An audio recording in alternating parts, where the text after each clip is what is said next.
So how do we go about, setting right this wrong thinking? Okay, if you want to address that problem, then the first thing is there has to be an awareness the thought is going haywire. Now you have a faculty within you, all of us have. It's the faculty of awareness, and it's also the faculty of intelligence simultaneously. It's both. And right now the faculty is more or less atrophied and buried under the cacophony of thought.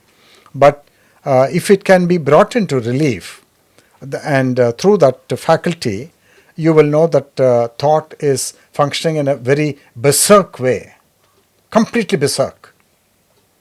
Then you start learning how thought is berserk. And then the whole question and the endeavor of the importance of thought being rested when it has to be rested, and made to be creatively active when it has to be creatively active, that's a new endeavor, and you've got to learn that.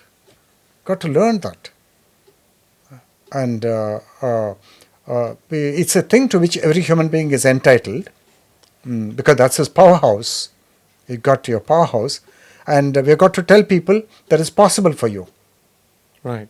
To gather your energies, not to lose your energies, to gather your energies and to deposit them with intensity within yourself, so that they will work when life calls for it. Well, how come this is not enshrined as a guiding value in our society? I'm quite shocked.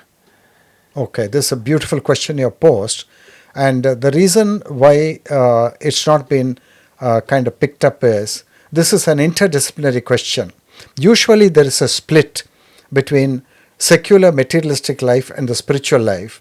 So the sages are the people in whom thought has subsided completely. They live on the plane of awareness, and they don't connect to the materialistic part of life in traditional India.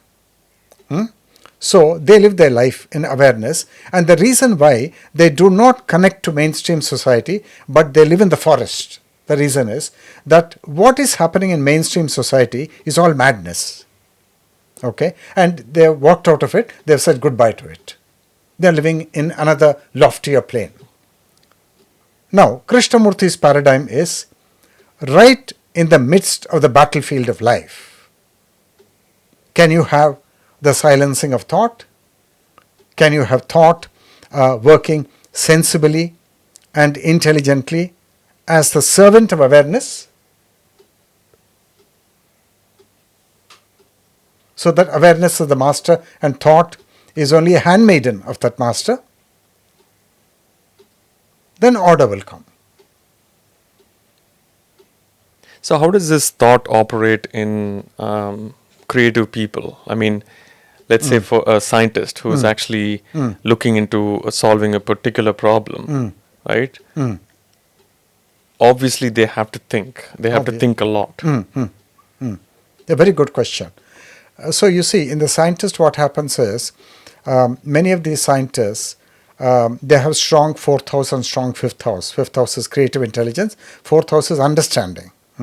They've got that faculty of awareness and understanding, which is the 4th house. And the 5th house is creative imagination, creative thinking, and all of that. Now, so they're gifted. They're special people in that they're gifted. And they've got a passion for deep, profound thinking. That's their passion. And then usually a certain domain of life fascinates them. It may be epigenetics, or it may be molecular biology, or it may be space travel, or anything at all. And because they're fascinated by it, they've got profound interest and profound curiosity.